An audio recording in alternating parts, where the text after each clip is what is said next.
Hey, get the checkbook out this summer. Hey, Florian. Oh, art thou Florian?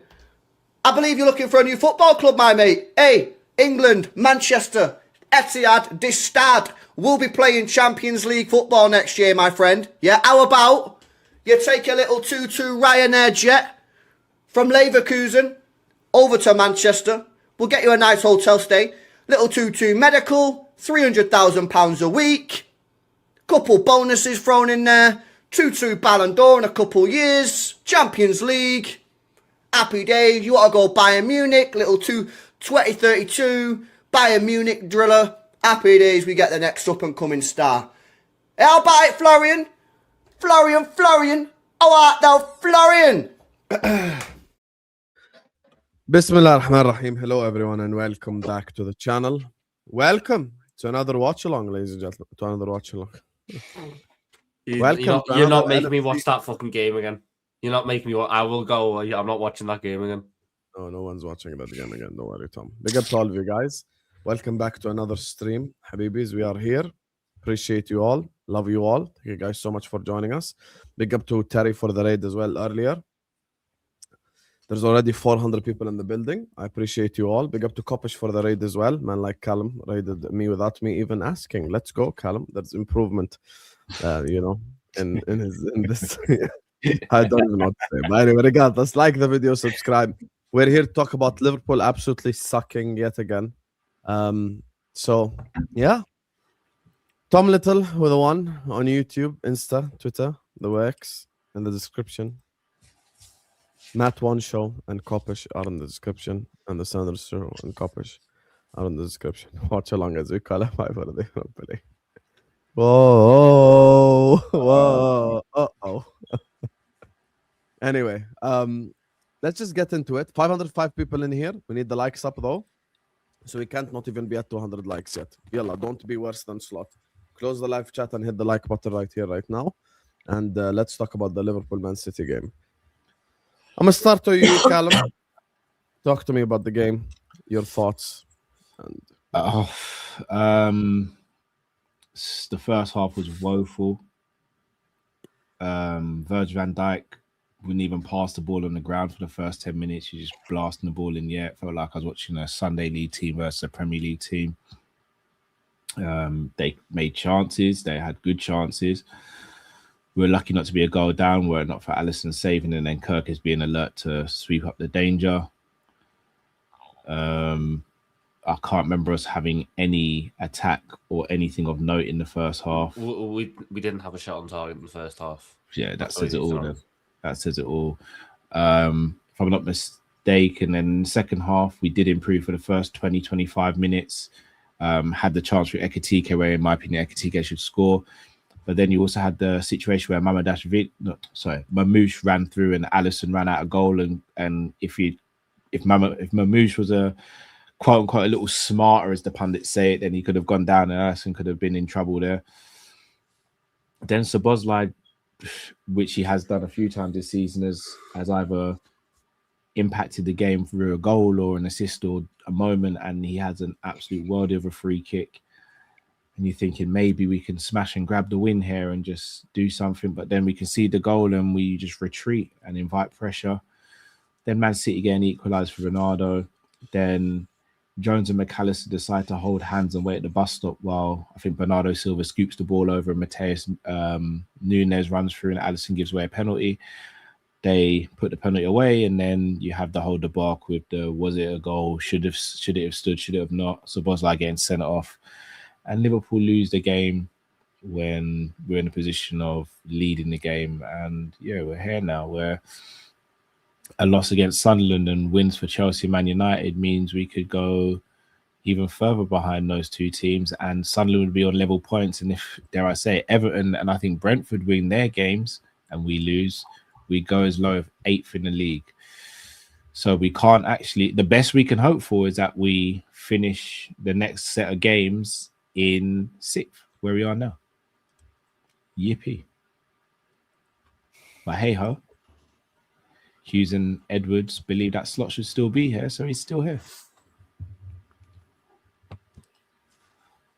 Nothing else to add. Guys, this ain't your first rodeo. I want to go last on this one. Well, no. What if me and Matt want you to go now? What if me and Matt want you to go now? I would say it's my channel. So then we'll just all sit in here in awkward silence for the next hour. Oh, why Nah, are you- let me- why I'll are you say speaking something. for Matt? Why are you speaking for Matt? Let You're me not say Matt something. Page. Go ahead, Matt. Let me tell say your- something. Spot on with everything Cal said. We were terrible in the first half. They were aggressive with their press. And what's so funny is that for weeks, months, maybe since he's been here, the manager has complained about low blocks. Well, guess what? City did not play a low block. They were We aggressive. did. Yes, we retreated like bitches. That's correct. We retreated like bitches. Decided to play a low block ourselves and allowed Man City to play beyond the halfway line. But apparently, those are the type of games that Slot wants us to play. And then he goes and does what he tells everyone else not to do. Sorry, tells everyone else, I hate low blocks, but we'll just do the low block. We couldn't create anything. They pressed us off the park. There were no patterns of play as per usual. It was a moment of brilliance by Dominic Szoboszlai, scoring one of the best free kicks you'll probably see in Premier League history, potentially, when it's all said and done. One of the best, I would say. Absolutely, like, spectacular goal. But then the defending, I mean, McAllister and Jones were pretty much having a conversation, having a catch-up. The ball gets played over. But what's so mad is, if you look at the gap between those two players and Virgil, there is a massive... When I say the gap is so big, like, it was a joke. What kills it, though, is that Virgil can see. It's not his fault, but he can see it. And doesn't even think to react, you know? Alisson runs out. And I'm like, what is this? Like, Alisson, head loss, pretty much didn't have the greatest of games anyway. But I forgot even about their first goal as well. It was a bit of a deflected cross. I think it was. It goes over. Well, I guess again, Thingy falls asleep, innit? I feel like Virgil fell asleep a little bit. Gets caught by the flat of the ball. The problem with the first one is Szoboszlai. Yeah, I know Szoboszlai plays everyone on side. I know. He's not right back. Yeah, Szoboszlai plays everyone on side. But Play in that even position. if you look where the ball goes, though, I feel like Virgil was kind of... I don't know if he got caught underneath the flat of it or whatnot, but... I think Konate's Sorry to cut you, Tom. I think Virgil's marking someone else. I think Bernardo actually makes a blind run because Virgil, there was someone else with Virgil. Virgil was just with someone. I know, else but it was on Virgil. I mean, yes, the issue is we don't win the ball in. Van Dijk, yeah, I know, but that's always been an issue. The problem is this time Konate is half a second slow to get to Haaland because it takes a deflection and it throws everyone off. And Szoboszlai is too deep. So Van Dijk, I think he's got Semenyo. I think it is. As he's got Semenyo in front of him, Bernardo runs off the back of him, and he'd be offside if everyone was in line. But because Szoboszlai's half a yard deeper, because shock, a guy who's not a right back struggles at holding a line. All right, so Tom, sorry, let me finish my point. So you're 100% spot on.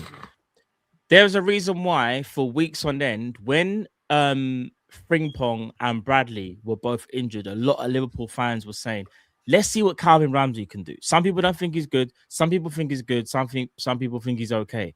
But you never guess what? Unless you give the guy a chance, you won't know. So when we had the two right backs out, for me, that was the perfect chance to see if Calvin Ramsey could have played that game. Because even if Calvin Ramsey might not be the better player, so to speak, than Szoboszlai, he has the natural defensive nous how to play defense. He probably would have been, in his mind, he probably wouldn't have done the same thing that Szoboszlai done. And what frustrates me most with this manager, is he will sit there and say fine margins. And don't get me wrong, Ekitike 100% should have scored. Horrific miss. Some of the decision making in the final, like even Wirtz's shot should have been better. But you know what that is, though? That's a team that's not high on confidence. Why is the team not high on confidence? Oh, I know why. Because we've only won 6 games out of 20 in the Premier League. Oh, I know why. Because we've only won 6 games since September. We are closer to relegation than we are to first spot. Let that sink in. We have won 6 games out of 20 in the Premier League. How the hierarchy can allow this and make this okay is beyond me. Oh, but I know why. Because when we had massive transfer windows, a massive transfer window, people got blindsided by the money that was spent, but actually forgot who the actual owners are. They are the same owners that do not care about winning a title year in, year out. They want to make sure Liverpool is a well-run club. Liverpool can make top 4, and they are happy with this. This is why they are happy with bottling this season and going again next season. They don't have that ruthless streak that you need to have to stay at the top. Unfortunately, we don't have it, and we probably haven't had it since the 90s. Let's just call it what it is. This needs changing. The mentality of the club needs changing. We are what? What FSG? Bro, ban FSG. I don't care. Cal's trying to make boss calls to stop the FSG. Bro, listen.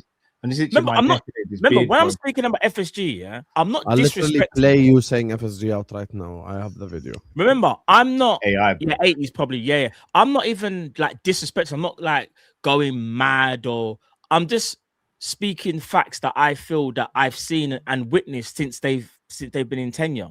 And it's disappointing as a Liverpool fan to think that Klopp kind of had to like rewire Liverpool from being in the kind of like a little bit of the wilderness and then bring us back to the top. And then he hands over the reins when he's like, do you know what? I've done as much as I could do. Someone else has to take over now. And they pick this manager.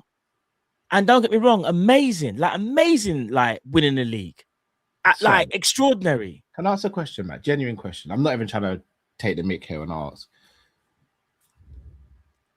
We spent over 400 mil. And I know we recouped a lot of money as well, but we spent over 400 mil. We bought Wirtz, Ekitike, Isak, Frimpong, Kirkes, Leone, and Mamadashvili from the year before. I think it's harsh to say that they didn't want to win the league this season. In the past, I think they can definitely be accused of that. Matt, on the real. No, hear me out. In the past, after we won the league and then we only bought Thiago, Jota, and Tsimikas and left our short centre back, I agree. When we won the Champions League and we bought Elliot, Sepp Vandenberg, and Adrian, I agree. They didn't approach those summers and make me go, they want to win the league again. Honestly, after the summer we just had, Matt, I don't think you can sit there and say they didn't want to win the league this season. They gave the manager the tools to do the best he could do, which again, if it means winning the league, yes. Cal, for years on end, our shopping has been non-existent. So that 450 mil that we spent should have been spent years ago. Like we're talking 4 years ago, 3 years ago. What do we notoriously do as a club? Big up Bonsu, yeah? Cal, you know Bonsu. We are terrible at planning. Cal, you know what's so mad? We spent 450 mil. Go look at that bench. Go and look at that bench. Do you want to know why? No, Cal, do you want to know why? Do you want to know why the bench is like that? Because that money we spent was to boost up the first team and the squad, but the squad is still nowhere near complete. But how many? Nowhere near complete. All right, but if we're gonna do the bench thing, there's no Frimpong, there's no Bradley. One of those two would have been starting and on the bench. That's correct. So and that would have played that. And that's it. That's it. And if I'm not mistaken, that's it. All right, Leone and Gomez. But you get the premise though. That's 5 players, bro. Like the bench was bad, but if you take 5 players out of most teams, the bench ain't gonna be great. So yeah, but what it is though, Matt, I'm not saying you're wrong for the 3-4 years and the planning and all that, bro. We were advocates of this, bro. We went 3 windows with only signing Chiesa. Like I'm not gonna gloss over that because I think we're suffering from those windows. But to say that Slot weren't given the tools to win the league this season. No. I never said that. No. Slot was given the tools, yeah. But remember, players left, Cal. So them players needed replacing anyway. And obviously, RIP Diogo. Do you know what I'm saying as well? Like we were going to do shopping anyway because players were leaving. Now I'm not going to sit here and change the narrative and say, oh, we wasn't given enough money or the intention necessarily wasn't there. But Cal, what I'm saying is January's on them. January's on them. And Liverpool not winning the league, it doesn't bother them how it would bother us fans. Remember, us fans we feel like we should be going back to back. I don't feel like they felt like that. I think they just felt like, listen, we'll give you some money, we go again, but there were holes in the squad, but we were content with it. The problem is though, is that if you really want to win the league and you're seeing the coach that you have hired do the same thing over and over again and nothing improve, and you're seeing a lot of outside noise, you got to start taking notice. Yeah, Because you might, do you know what I mean? Like, there's only so much that surely that any top business can tolerate. And I'm sorry, like, what more does he have to do for him to go? Because do you remember on Friday when we had? Sorry, and I'm speaking enough. I'm gonna let. Sorry, Tom, I'm speaking enough. But I just want to ask a question real quick while you're on this. In terms of the squad, though, who in the league has a better squad than us? I'd say Arsenal probably have a better squad.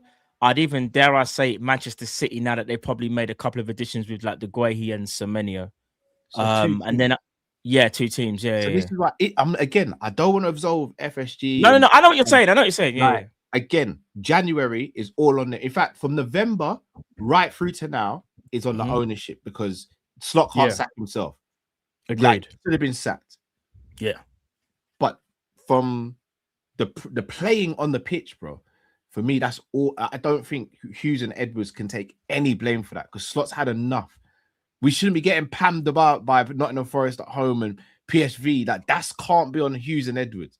That can't be. We can't be losing to Forest at home, and I'm seeing people go, "Well, if we sign Guehi, this wouldn't happen." No. You don't get battered by PSV and Nottingham Forest at home. You don't lose a last minute to Bournemouth. You don't get pammed about by these teams. But Carl, you know what the most depressing thing is though, with everything that you're saying is that you're right. This is a lot of this is on the coach, not manager. The coach.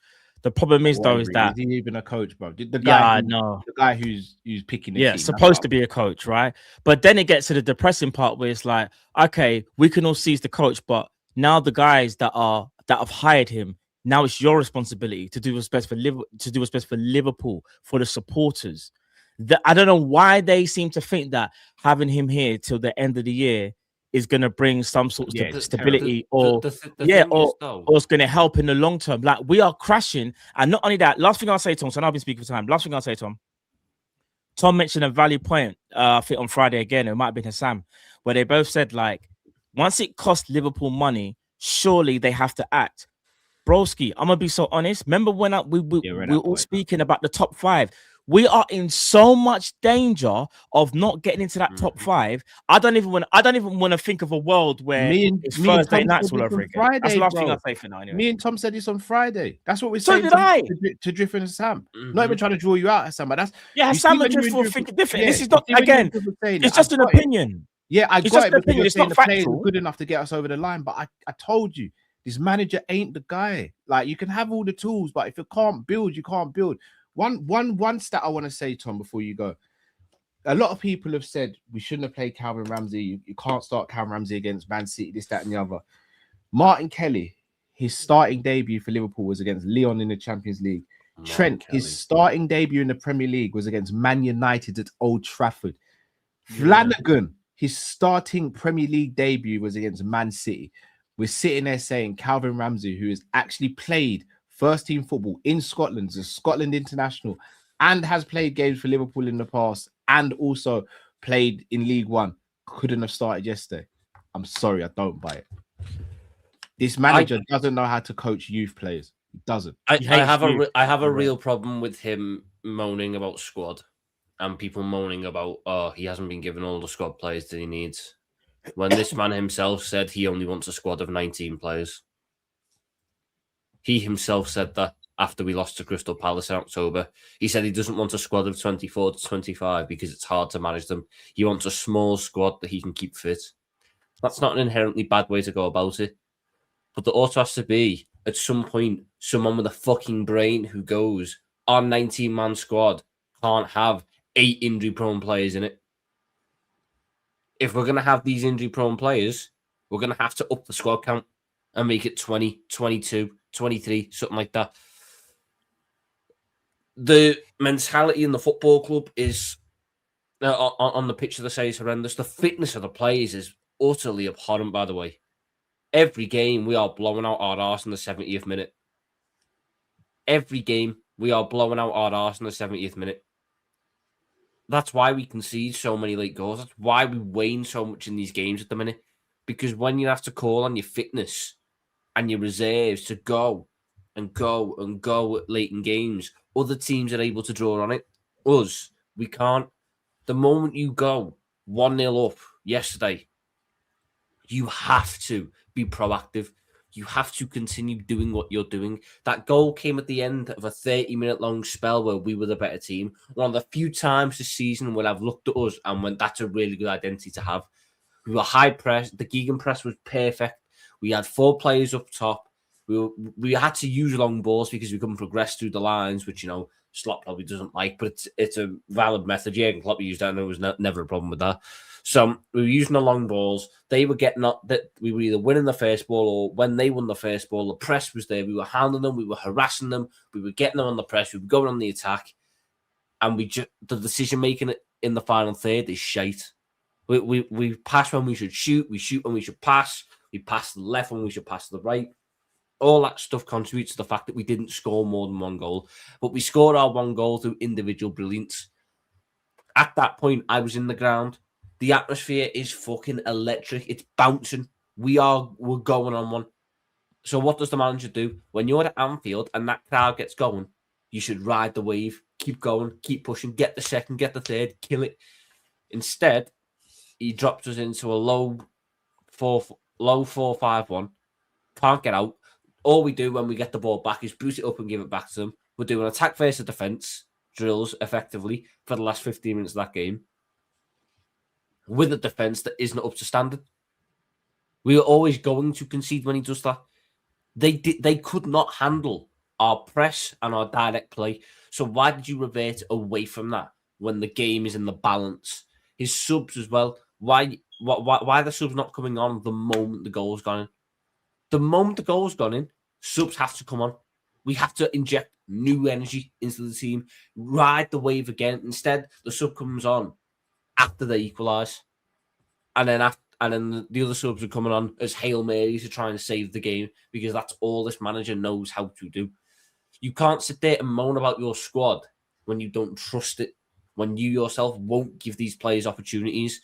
Jurgen Klopp, you want to know what the biggest thing Jurgen Klopp had? Because there was an article this week going, Arne Slot's biggest problem is he's not Jurgen Klopp.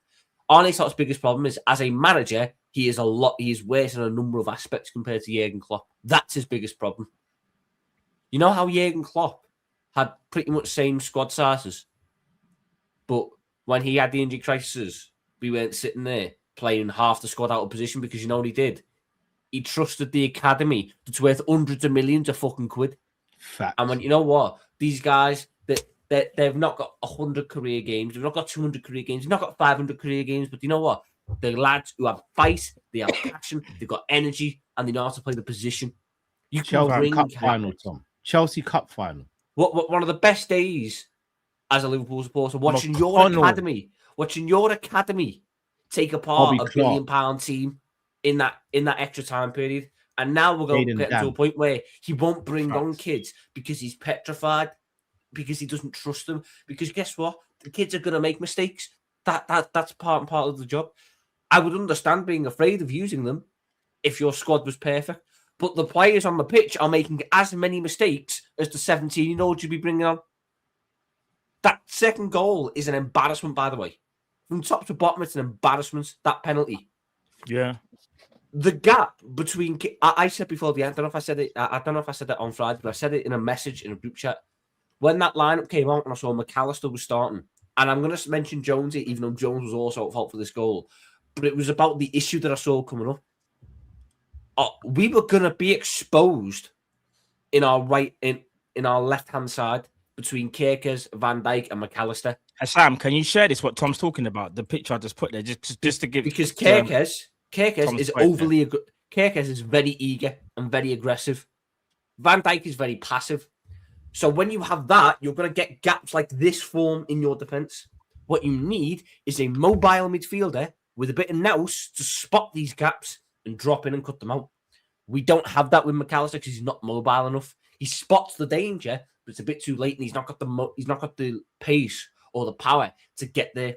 Look at the gap between our left back and left centre back when we are in a low block.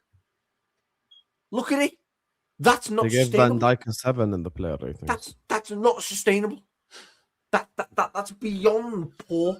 And then both Curtis Jones loses, man. Poor from him. Quick question: why does Virgil? You see when the ball? Obviously, we haven't got the video, but you see when the ball gets played over. Why do you think Virgil doesn't go to engage? Is that bad defending? Haaland's right there, and he's got the two guys there. So you see Semenyo and Haaland. Semenyo for Konate.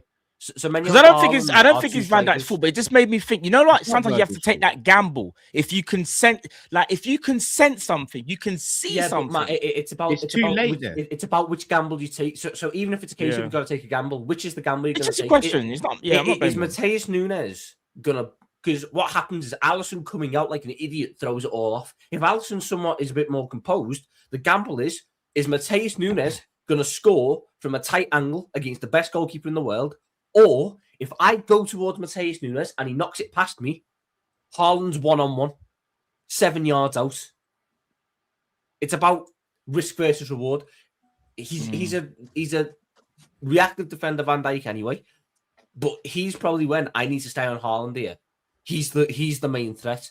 The fact is, it should never have got to that point because the gap there should have been addressed in the structure. But once again, it's another game this season when we're talking about structural problems. Sorry to cut you. Play style problems. On that, Tom, you know the example you just gave there. You remember when Nori went through on goal and it was like 3-on-2. Mm-hmm. No, Konate never went over to Nori. He held his position. That's correct. Because Yeah, he effectively said, "If I leave him, it's a free tap in." So yeah. Ali. Virgil's pretty much done the same thing there. So I don't blame Virgil for that goal. That's on McAllister and Jones. No, but the one that Konate did was way not what he actually did, but his decision making was way more impressive considering that they were almost certain to score. Yeah, I know. 3-on-1. There's 3 versus 1. I'll be honest, Matt. That Van Dijk and Konate have done the same thing there. Both Van Dijk and Konate in their head will be going, I trust my goalie. Yeah. I trust my goalie. If he has a shot, I trust my goalie. The problem is when Van Dijk went, I trust my goalie. His goalie has near edge speared Mateus Nunes trying to get the ball. Whereas when it's Ryan Nori, Alisson makes a good stop. But we can talk about what happened in the last 15. That first half is abhorrent. We're at Anfield. You have to be taking the game to these teams. You have to be the dominant team. You cannot be going into half time having no shots on target while the other team have like 10 shots, 6 on target, something like that. Like we didn't get going. He fixes something in the second half. We have a 30-minute spell where poor finishing and poor decision making means it's only 1-0. And then when it's time for the manager to earn his money, to earn his big bucks, to show why he is the guy that we've got in charge, that happens. The fitness is a massive concern. The tactics, as per, are a massive concern. Individual player performances are a massive concern. But again, these players feel so secure in their position because there's no threat from the player on the bench, because the manager makes it so clear he doesn't trust them. Why would they care? Where's Gakpo's threat for his That's position? why I don't think they run as much, not because of fitness. And you know, I wanna say something. First of all, the thing that I think first half we were dominated. So first half we should have been 2-0, 3-0 down anyway. You know, Slot went back to the stuff that didn't work at the head anyway, which is the high press, and they just got in behind us. Literally in the first minute, Kerkez stopped Haaland from scoring, who I think was our best player, Milos Kerkez. I think the thing that I blame Slot for was not making the subs early. 74th minute. For me, the first 30 minutes of the second half, we were incredible. We had all the dangerous chances. We had all the moments. You know, I'll speak about the players in a bit. We had all the moments, and we should have scored multiple goals. Soboslai scores an incredible free kick. Then and there, in my opinion, Curtis Jones should have came on. I disagree with Tom. It's not about ride the wave. It's about having a little bit of element of control. Our best passer alongside McAllister, in my opinion, is that is riding the wave. Those are our two best passers. I think Gakpo should have been taken off for Curtis Jones the moment the goal went on. And now Gakpo I want needs to be sold, man. Now that's for me the main fault of Arne Slot. It's the fault of Arne Slot where we're at in the league table. It's the fault of Arne Slot why he didn't make the subs early. I think he took way too long to make the substitutions. He brought on Curtis Jones literally for Gakpo after Manchester City equalized, which is stupid anyway, because now you're probably going to need a goal. So it's better to keep the dumbass out there. Now let's talk about the players. Here's the thing with these players. I think we've all become accustomed to calling out the same players week in, week out, to the level where we're blinded to the players that we like. Have I been a victim of this myself this season? Maybe I have been a little bit protective of Mo, but that's because people speak about him week in, week out. First of all, Van Dijk, once again, involved in both goals we conceded. Somehow, this guy escapes criticism every single week. He's not going to escape criticism from me. Bournemouth, he was responsible for the 3 goals. He weren't at fault for either of the goals. You can say he wasn't at fault for either of the goals. Who did Bernardo Silva snuck in behind? Can we keep this right here? Explain to me why is Virgil van Dijk ball watching here? Go on. Because he's got Haaland, bro. He's got Haaland to deal with. If he goes out there, there's he's two got Haaland to deal with. Hold on, there's sorry. Konate right there. Because he's got Haaland to deal with. Because he's got Haaland to deal with, he can just ball watch there, right? No, he shouldn't be making that run. Mateus Nunes runs past 2 Liverpool players, 17 and 10, Jones and McAllister. Yeah, I can see They're the ones that. at fault, bro. Okay, and now the space in behind. So the centre back shouldn't run to cover that space in behind, correct? No, so then he's going to leave Haaland free. I'm crazy. Yeah, Then he's He's going got to leave Haaland Haaland, free. bro. Everyone's meant to do their job. This is not on Virgil. I'm not saying it's on literally Virgil. there, I'm bro. not He's saying it's watching on Haaland. Virgil. I'm saying you're absolving Virgil of any blame. Yes, How but it's the not his hell fault. do you watch that game and think that Virgil had a good game? I have no idea. Konate was unbelievably better than Virgil van Dijk. He was better. We gave him a 9. Konate was way better. He was way better. Konate was no. It's not 9-7. It's like 9-2. Like What? Konate was unbelievably better than Virgil van Dijk in that game. It was levels to that game. Konate saved us multiple times. Virgil put us in trouble multiple times. But it's okay because it's Virgil van Dijk and he wears the captain hold on. armband Virgil didn't win his and he aerial duel smells in that, nice. It's okay for Virgil van Dijk to be involved in the 3 goals we concede away at Bournemouth. It's completely okay. But no, I don't know Bournemouth game. I don't know about. Let me speak, Callum. I've been quiet for 30 minutes. Now let me speak about the midfield. Every week, people come here and go McAllister. Gravenberch couldn't pass to save his life yesterday. Why are we pointing out the same players every single week? Every time I needed Gravenberch to make a quick one-touch pass in space, when I needed Gravenberch to make a quick pass in order for us to initiate an attack, Gravenberch molests the ball for 30 minutes and then makes the obvious pass anyway. Gravenberch in that game did what Curtis Jones did all of last season. It's very easy to come here. Well. Let me. Can I speak, Callum, please? All right. Can please speak? Let me land. I was quiet for 32 minutes. No, I want to express my thoughts. And in the front line as well, people come here and go like, oh, Mo, he's on 400 grand a week. He should be doing better. He should be doing this, he should be doing that. What's the point of Cody Gakpo? Someone tell me, what's the point of Cody Gakpo on the football pitch? Oh, I have no expectations of Cody Gakpo. By definition, that logic is silly, because you're essentially saying, because I have no expectation of player X, no matter what he does on the football pitch, I can't blame him. But because the other guy is good, I'm going to blame him for every single moment. Mo is 34. He gave you the moment. He put the incredible cross into Ekitike. Ekitike can't hit the target from 2 yards out. I don't think we are calling out the players that deserve to get called out. First of all, Ekitike, worst game in a Liverpool shirt.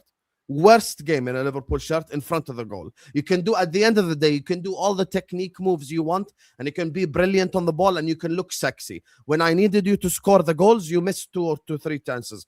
Cody Gakpo existing on the pitch has no point whatsoever. I would literally rather pick a random guy from the chat and put him out there on the football pitch. If your logic is Mo is on 400 grand a week, then that fucker is on 250 grand a week and can't do fuck all. Mo is 34. He's washed. He's done physically. But guess what? He's dominated the Premier League for the last 10 years. Cody Gakpo is shit and can't even beat Matheus Nunes in the air.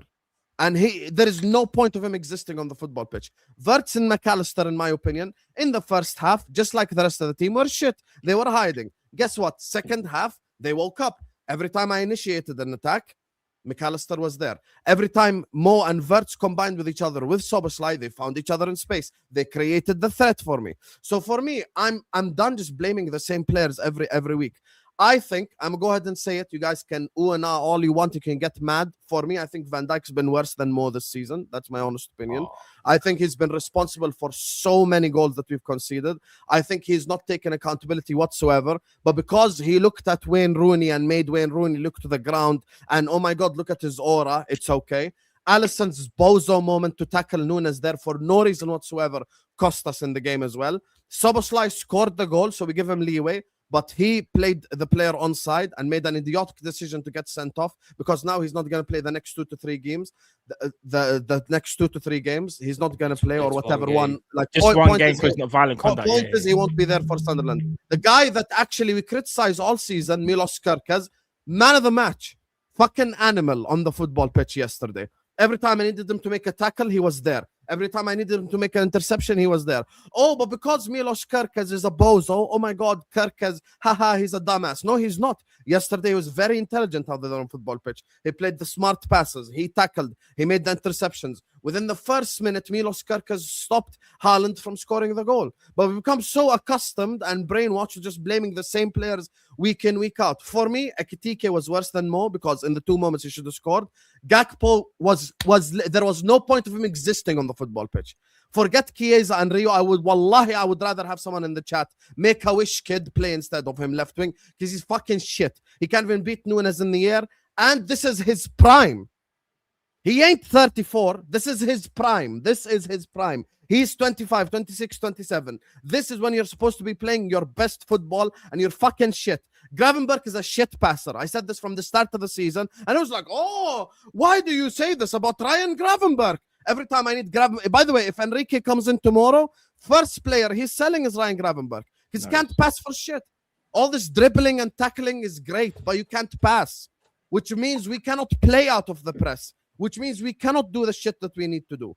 Curtis Jones was key for me. Arne Slot is a see you next Tuesday. From the beginning, play Verts left wing, play Curtis Jones in the fucking midfield because Curtis Jones is one of our better passers. God give you a gift. Soboslai scores the free kick. Then and there, get Gakpo off the pitch and put Curtis Jones on. Have a bit of control. Tom is absolutely wrong. It's not about ride the wave. It's about add the defensive solidity. We couldn't get control at any point. We could not get control at any point. So why would we try and get control? Tom, even when we were attacking, we were still getting abused defensively. Curtis Jones allows you to keep the ball, which we couldn't do. But we wouldn't. He keeps the ball, and then what? By the way, they were handling. Anyway, Curtis Jones cannot do a whole build-up. Curtis Jones cannot do a whole build-up. Point. Why are you arguing it now? Because I disagree on why you'd bring them on. I'm saying you bring him on. Are you saying Gakpo off for Curtis Jones as soon as we scored? Yes, no. I'm saying that. Okay, we agree then. So let's not disagree I'm saying Curtis Jones comes on, and Curtis Jones comes on to bring more energy, to make sure that you put your foot on their neck, and not keep to sit the ball there. as well, not just energy. There was no point. We could not keep the ball. We could not keep the ball because for us to keep the ball, we need to be able to progress through the lines. But Actually, what we established, the ball. You're wrong. We couldn't though. In the first 30 minutes of the second half, we had 70% possession. Don't embarrass yourself. Because we were not trying to keep the ball deep. We were pumping it long and winning the second ball off the press, and then they were having to retreat in the 30 minutes of the second half. From minute 45 to minute 74, Liverpool had 70% possession. We were good on the football. And by the way, Tom, I'll show you proof that this is not reactionary. Go to my watch along. Probably from minute 55 until minute 75, I'm screaming to bring Curtis Jones on. I'm screaming, bring him on. It's about bringing him on. I'm saying Tom, that I disagree with the idea. You agree he should be on the pitch anyway. So that's beyond the point. So for me now, Mo's going to go in the summer, okay? Virgil is going to continue to make these mistakes next season because just as much as, oh my God, I hold Mo to these big standards, I should hold Van Dijk to these big standards. And it's been fucking awful all season. Even if Mo has to go in the summer, Van Dijk has to go with him because he's done. He doesn't give a fuck out there on the football pitch and he's using his perfume to defend, which is not good enough. And if you want to play beautiful football, the first midfielder you have to sell is Ryan Gravenberch because he can't pass for. That's Can I jump in? Disagree, bro. Can But I I jump respect in? your opinion. I disagree with it. Respect it. I just disagree, bro. Yesterday's game, the blame. Well, not all started. of it, but some of it, yeah. Allison came out and was lucky not to be sent off against Mamouche. He came out and gave away a penalty for Mateus Nunes when he could have just stood up the ball or he could have let the ball go out for play. That second goal is not on Virgil van Dijk at all. The first goal is not on Virgil van Dijk either because Szoboszlai plays the guys online. But the reason I'm not even getting up Szoboszlai is because Szoboszlai is not a right back. It's not his job. If that's Conor Bradley, if that's Frimpong in that position, I'm getting onto them because they should know better as a right back. Szoboszlai is not a right back. That's on the manager. The goal that Szoboszlai stops, I'll tell you why he did that. And I'm speaking as a defender right now. The ball's bearing down on goal. He sees Haaland come in, and Haaland is stupid fast. Not that Szoboszlai is slow. Haaland is just stupid fast, so he starts to get ahead of him. The reason he's pulled Haaland is because in his mind, he's probably thinking, if I give away a free kick here and the ball doesn't go, and I stop the ball from going in, then they get a free kick, but at least we don't go 3-1 down. So yeah, I'm going to get sent off. But if they get a free kick and don't score from it and we get the ball back, there's a slight, small chance we could bring it back to 2-2. But 3-1 at that time in the game's done. So once again, Szoboszlai is not at fault for that goal because why is he by himself and why is Alisson out of the goal? In regards to McAllister has been crap all season, Husam. All Okay, season, can we talk about the City game? I'll ask you a question. I want to. Hold on, Husam. No, explain to me why McAllister was worse than Gravenberch against City. Just explain. Yes, he was. Yeah, why? He won no defensive actions in the first half. Zero defensive actions. Fact. Zero defensive actions. It is a fact. He won 0 defensive actions in the first half. That's my centre midfielder in the pivot who won 0 defensive actions in the first half. He's been crap all season and he was crap yesterday. He should have been the first player brought off yesterday. It should have been Jones coming on the pitch for McAllister and you bring on Rio for Gakpo. Sorry. That's what we should have done. We should have kept control with Jones on the pitch and you have the counter-attacking ability with Rio. That's what we should have done. Gravenberch was also poor yesterday. But he's been way better than McAllister this season. And so is Jones. McAllister has been the worst of our pivot players this season by a country mile. And Szoboszlai has been the best of our pivot players. Kirkes was superb yesterday. And Kirkes has been superb for a while now. It's been going under the radar, but Kirkes has been I think he's had 5 amazing games. Konate, sensational yesterday. Virgil wasn't at his best yesterday. Was very frustrating in the first half, kicking the ball long and all that. But he won everything in the air pretty much and was marshalling Haaland for that whole game.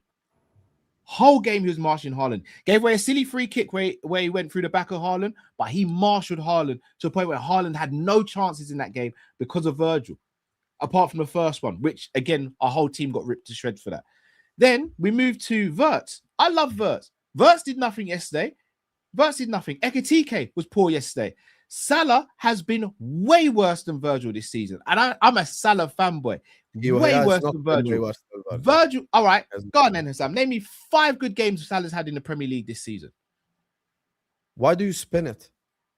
Because you said that he's been way worse. Van Dijk's been worse than Mo this season. Yeah, no one's and I can give you 5 games that Virgil's been classing. I can give you 5. Me and Tom did this, I think, a month ago, and we went through the games. Asking the question then. And we went through the games. Most of the games, and Dijk played worse than Mo.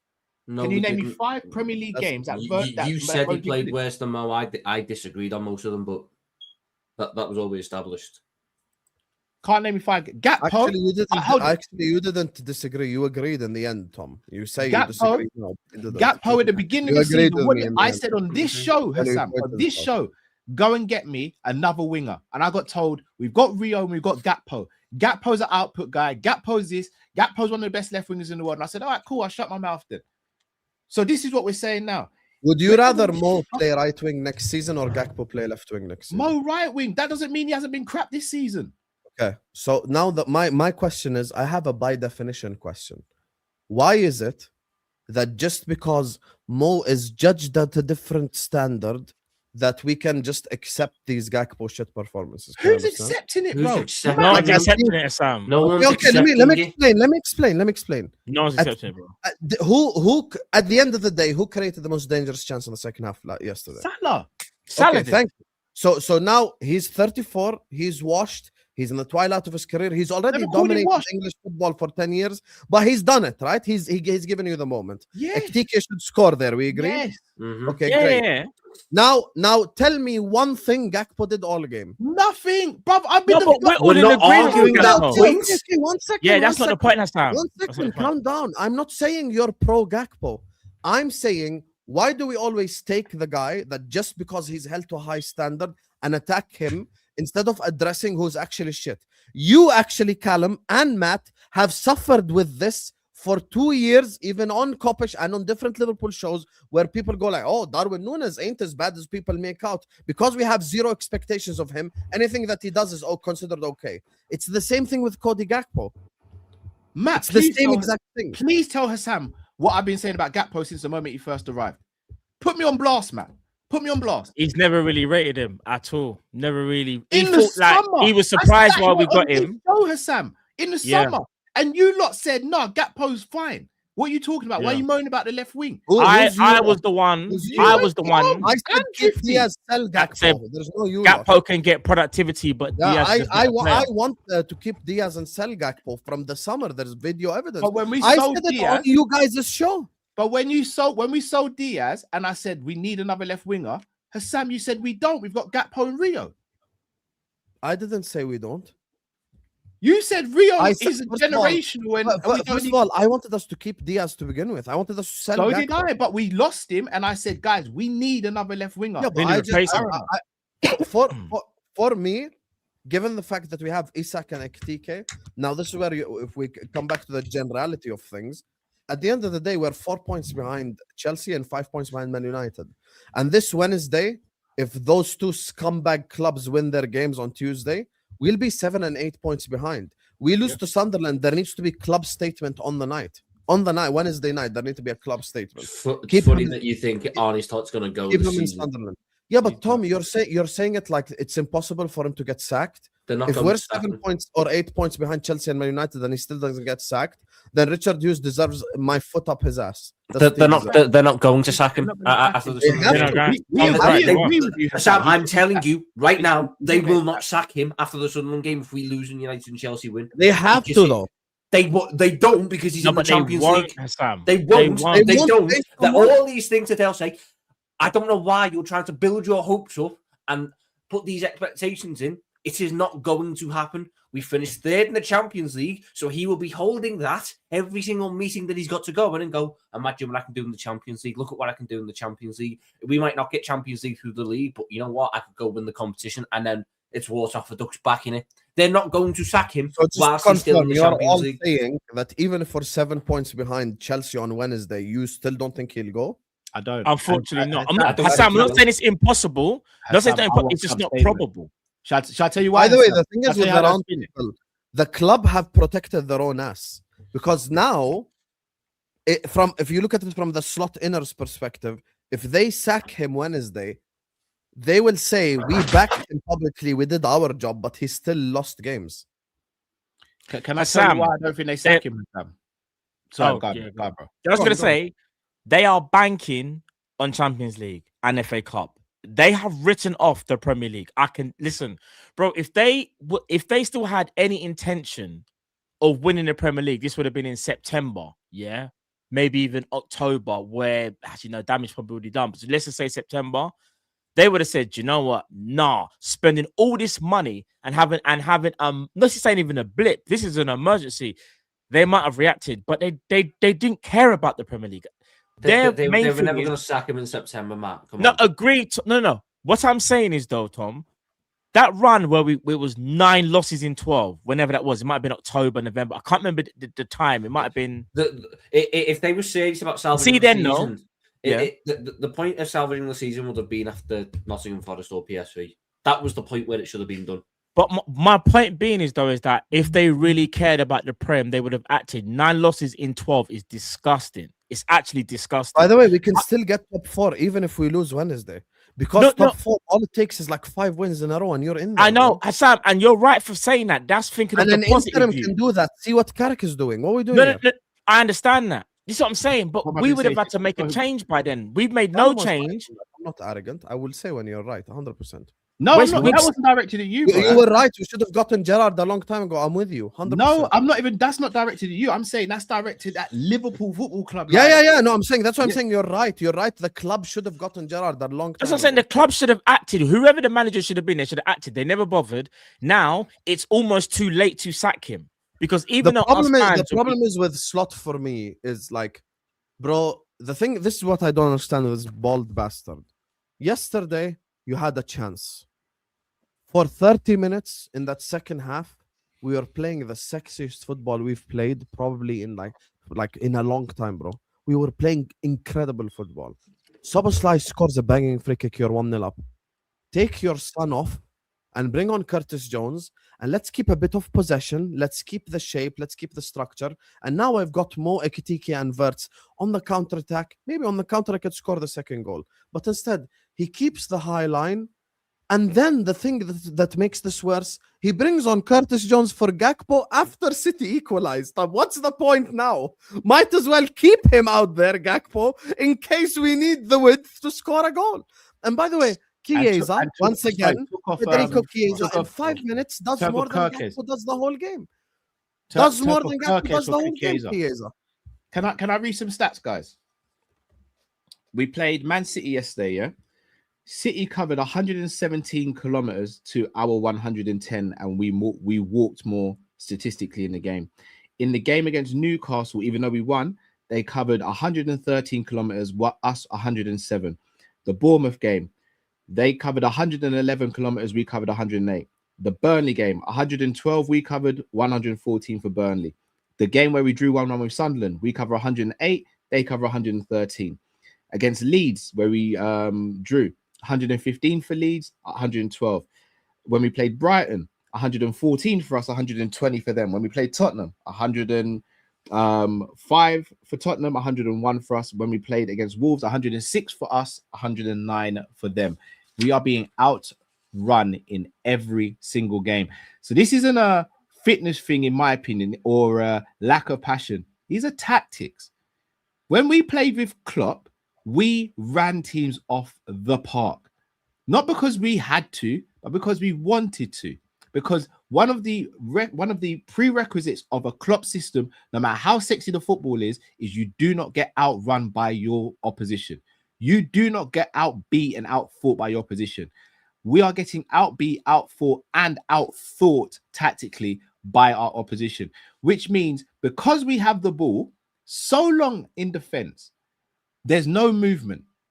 There's no point in sprinters going and sprinters going from the wing. Do you know why? Because as soon as the defenders get the ball, there's not this pressure. There's not this onus to get the ball forward. This calm it down, pass side to side, and then we'll pass to the midfield. Then we'll try and get into the attack. So there's no point sprinting because if the attackers sprint, they're offside. If the midfielders sprint beyond the attackers, they're offside.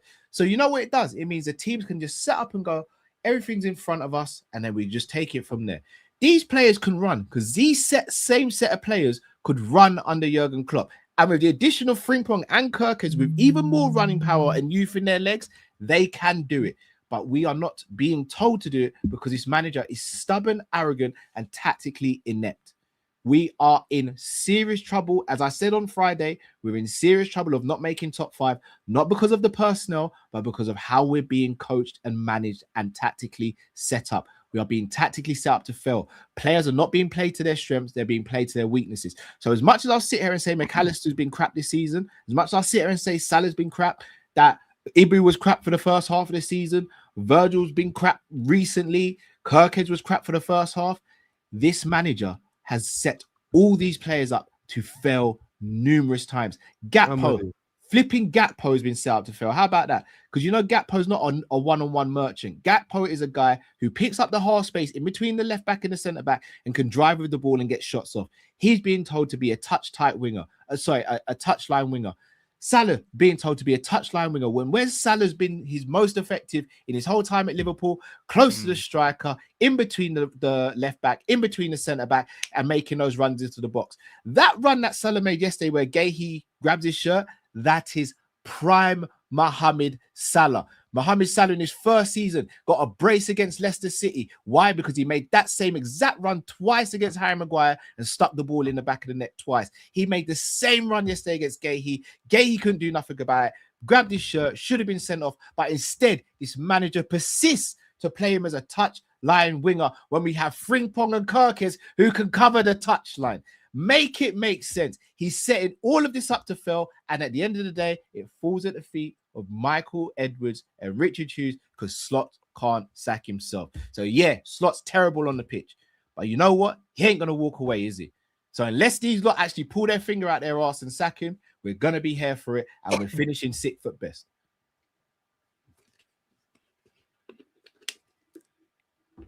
You're on 6th at mute. best. You're on You're mute, muted, Tom. Tom. I had to look something up based on the style of football, because I look at how we played yesterday and what happened yesterday with certain things, and the way the football went. You know, when we had our good spell, it was very Klopp-like. It was very there wasn't control in a sense, in that sense of the way Arne Slot wants to control games. We didn't all go up as a team and slowly pen Manchester City in and box them in and have everyone set up wonderfully around. It was a case of, we'll get it away. When they bring it down, we press them to fuck. We win the ball back, and then we hit them on a transition. And then I looked at how we played for the rest of the game a lot of the season, and I wanted to go back to what Jurgen Klopp said when he first came into the football club. And Jurgen Klopp's first thing when he came, he'd never managed the game for us. He said, we want to play emotional football. It's the most important thing at Anfield. Emotional football.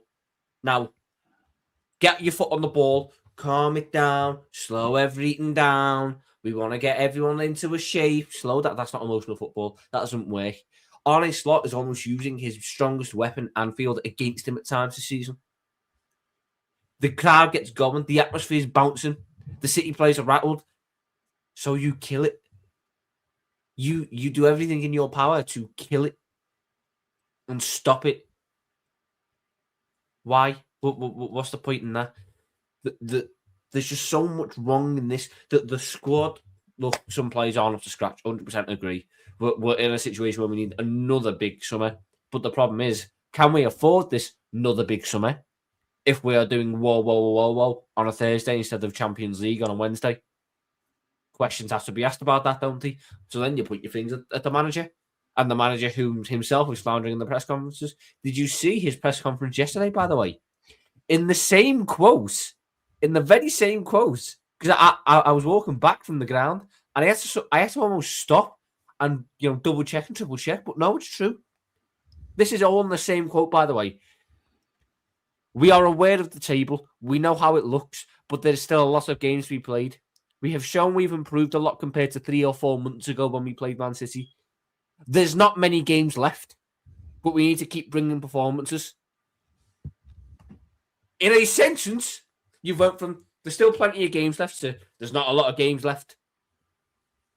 And in the mix of that, you're telling me there's been a massive improvement from 4 months ago when we lost to the same team. This is why I can't listen to. This is why I can't listen to him anymore. Whenever he said he needs help from the fans as well. I can't hear nothing. But he needs I help. don't even listen to the press conferences. Bro. I can't. Man, just chatting waffle. Like, I get bro, annoyed. that's why when he keeps speaking about low blocks, and then you come up against a team that's aggressive playing in our half, how dare you speak about low blocks, bro? Remember, they're the away team. Do you know how aggressive they were? And here's another thing I'm gonna say as well. See how you spoke about killing that, like, kind of the atmosphere by playing like slower, controlled football. You can play slower, controlled football and still be aggressive, because Man City done exactly that yesterday.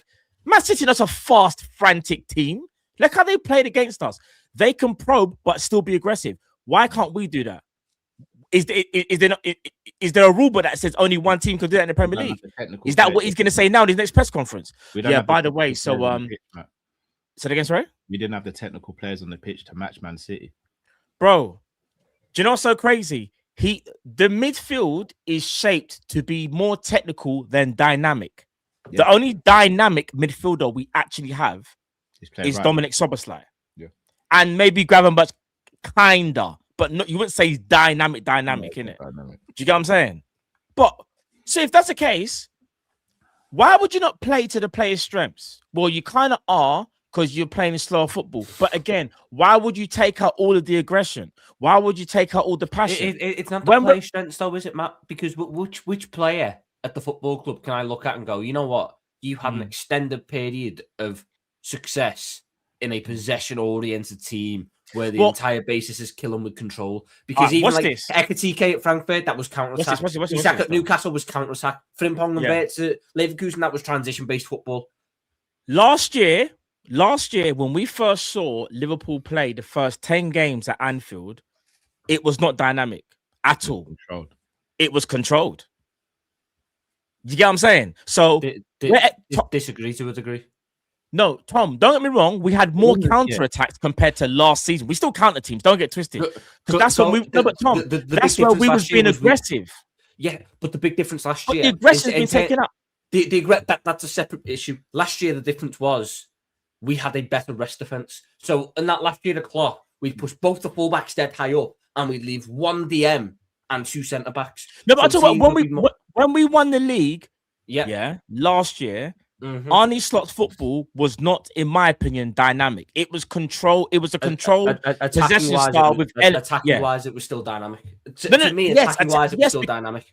That's because we were still aggressive in certain parts of our game. Bruv, all that aggression is gone, and we've probably only seen it maybe 5 times this season. It's what I don't understand is the format that he used last year. He's completely ripped it up and gone. Because it wasn't. I know, and this is another reason why we. And this is another reason why we say.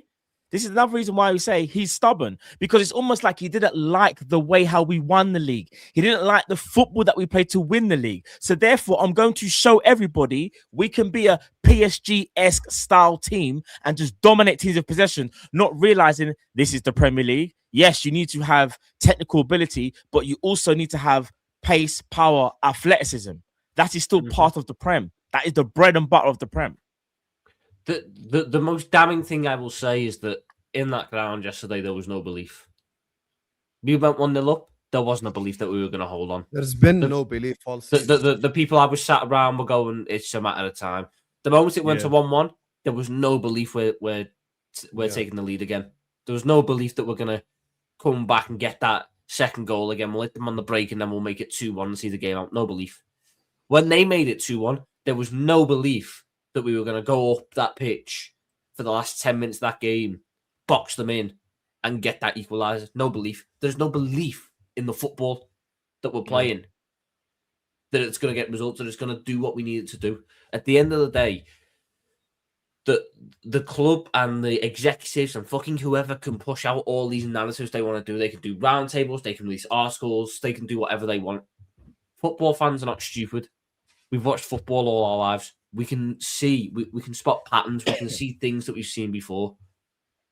I could see the moment we scored yesterday, we weren't getting a result out of that game.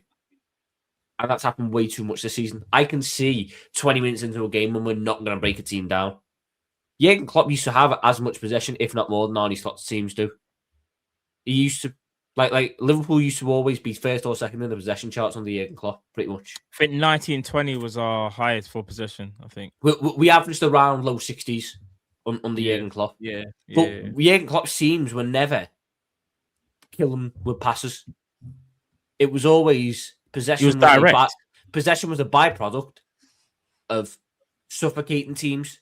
Because if you're constantly suffocating the team and they're giving the ball away, they're not going to have the ball more than 40% of the time.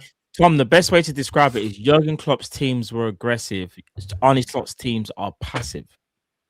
But that was the case even last year. We had a problem with that last year. Our setup last year was passive. And that's why we had to make a lot of changes in the second half, because we was too passive, and then he decided to be a bit more aggressive. It's almost like he was scared. Do you know what's so mad? You see, what's starting to make me wonder is, you see the way how we set up here, and I hate to say this here, but you see how we might have, you know, over the years accused Arsenal of, like, in big games, like other team selection, they might not really want it. They like Arteta set them up not to lose, not necessarily to win. There's an element of that, in my opinion, when I look at that Liverpool team and how we start the game. He's so scared of not wanting to lose. You get that type of performance, especially in the first half. Like, There is no reason to why we couldn't play how we played in the second half all game. There was no reason not to do that. It's just that he set the team up to literally make sure we do not concede, make sure we can't lose this game. That is a scared coach. A scared coach won't get you anywhere. Coward. Do you get what I'm saying? Let me just do these supers, and then we're gonna move on, talk about the Sunderland game. Big up to all of you guys locked in. Please do make sure you guys are liking and subscribing.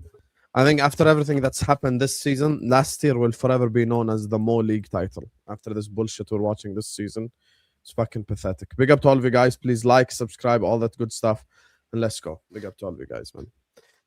Anyway, big up to Mr. Perfecto says, big up the boys. Popcorn is ready. There is nothing to have popcorn about. You get me? It's depression already. Like, what popcorn?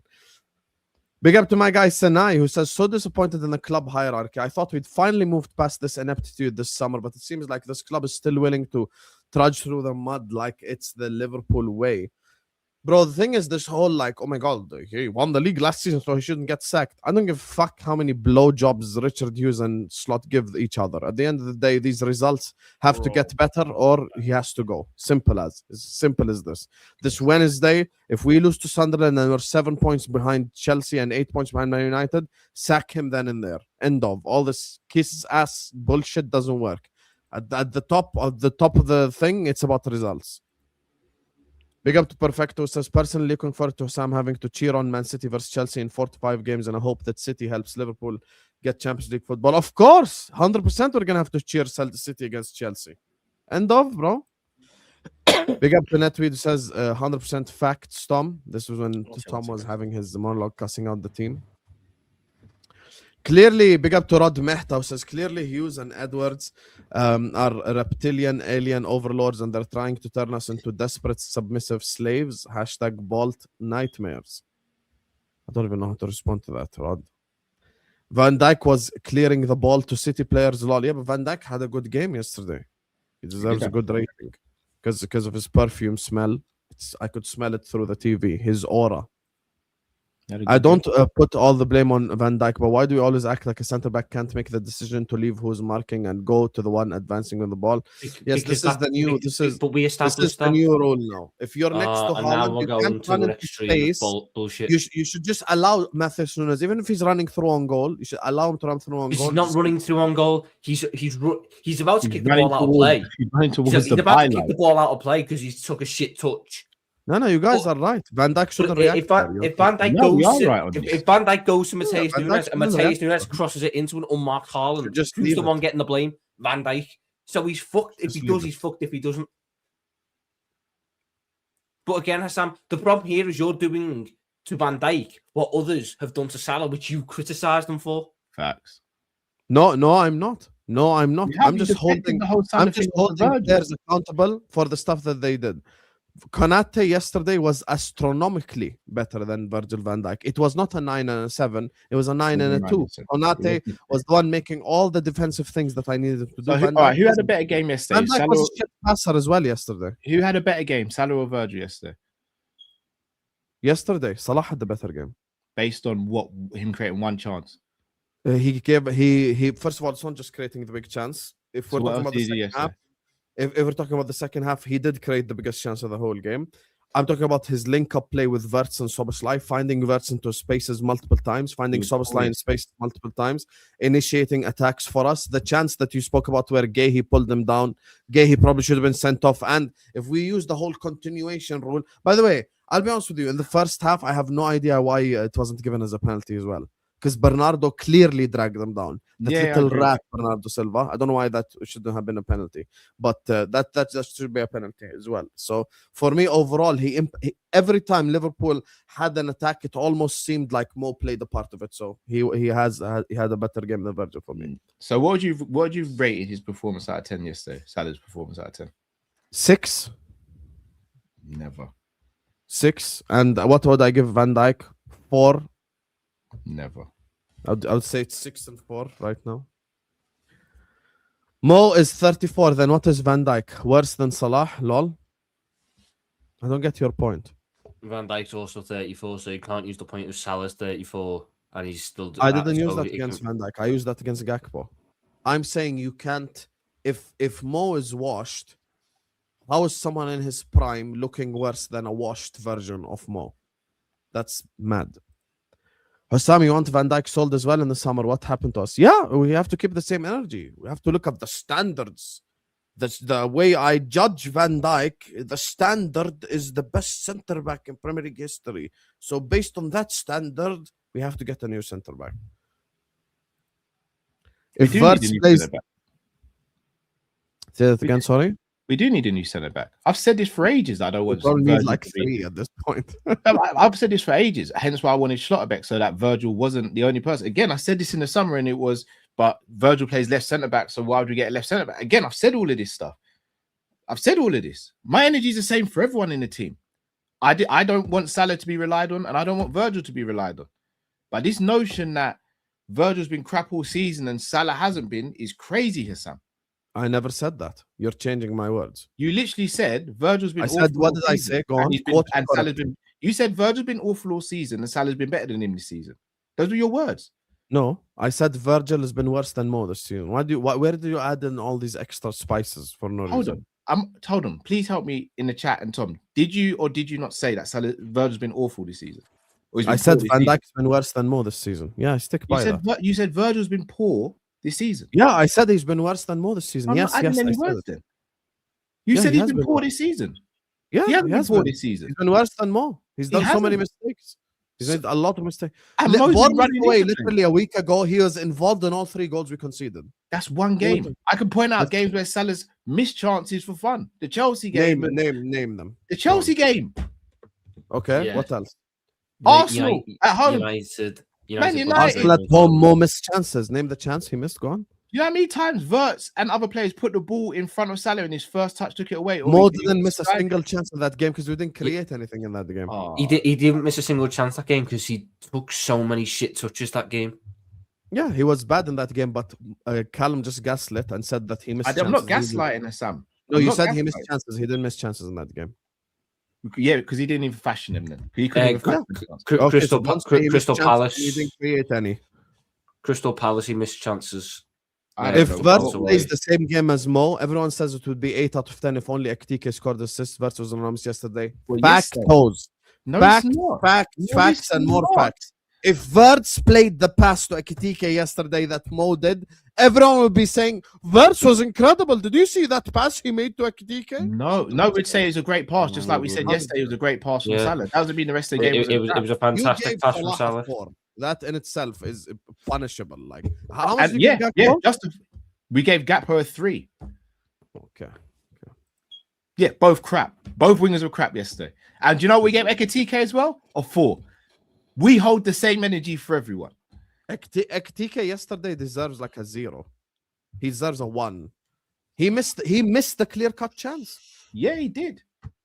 But he also set up another chance. If we're going to do the whole, he set up a chance for Verts. Was that not him? When did he set up a chance for Verts? When Verts had the shot that was blocked. Missed me out. What are we doing there? Set up a chance for Verts. Hold on, I'm using your metric. He set up a chance. Salah set up a chance. He just compared that Trivela cross on Ekitike's head. Never said they were the same. Ekitike laying it off 1 Once yard. again, you're gaslighting now. And he's saying that I'm the one with the agenda. No. You're gaslighting now. Did he or did he not set up a chance for Verts that you believe he should have scored or done? Yeah, he set up a chance for Verts. Okay. So nowhere near the same level of pass. Never said the same level of dangerous chance. Again, never said they're the same. By the way, the they're both chances, though, right? We missed. Simple as it's not both chances. One was Donnarumma's beat, and you have the whole goal to aim at, and you miss it. A chance is not a chance. Don't be disingenuous. Giving this donation to whichever one of you broke dudes need to change the batteries and the smoke alarm. Chirp, fix it. It's not a smoke alarm. It's funny people keep bringing up the smoke alarm. I've never heard it once on stream. I'm gonna tell you what it is. You'll hear this noise. You hear that noise? That's my heater. I'm gonna turn it off. Yeah. That's my heater. It's not a smoke alarm. People have brought this up so many times, but I don't even remember it, bro. As a supporter, I have also been underperforming this season, unable to find meaningful motivation. I hope to be sold to Saudi to kick goat blatters, is what Rodbeta is saying. Hey, the playoff season is coming soon. You get me? So that should be enjoyable. We have conceded so many late goals under this manager, under Klopp, it would have never happened. Respect to Sam, Tom, and Kopish. It's so painful, is what Samir is saying. Yeah, it has been painful watching Liverpool Football Club this season. I agree with you. If FSG and Co have written off the leagues, fans shouldn't go to Premier League games then. Yeah, that's it. You're saying they just writ off the league and they gave up. Okay, don't go to the games then. Leave Anfield empty since you've given up. Oh, we'll give up too. But it is what it is.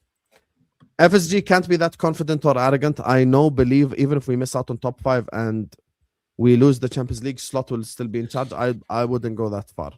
Like, you're going too much extreme right now, Aki. I think definitely he can be sacked 100%.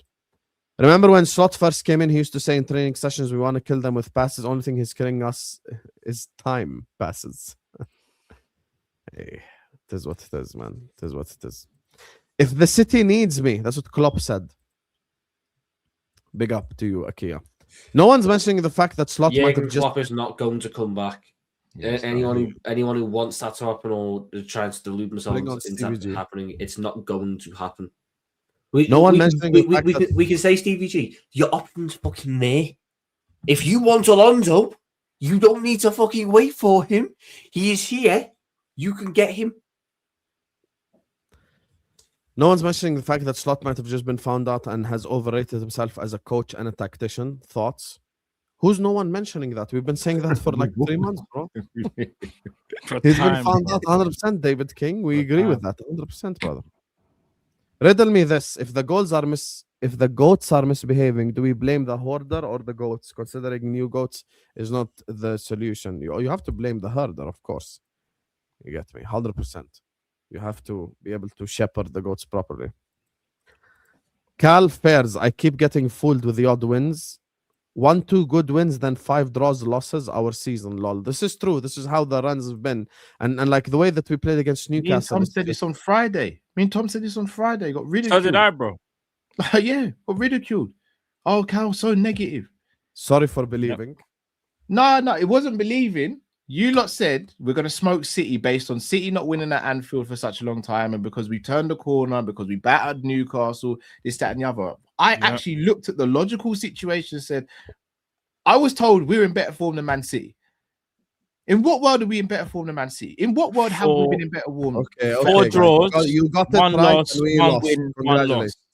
No, I don't want to be congratulated. I just want people to actually wake up and see what's going on here. Like, it's mad. It's mad that there's a pattern. There's a horrible pattern. We haven't won 5 games or 4 games in a row since the start of the season. And speaking of Matt, horrible pattern. Tell me your thoughts on the Sunderland game coming up before you've got to go. Because come back. I'm not. Listen, we're in terrible form. Like I said, in our last 7, we've drawn 4, lost 1, won 1, and then lost 1 again. Obviously, yesterday.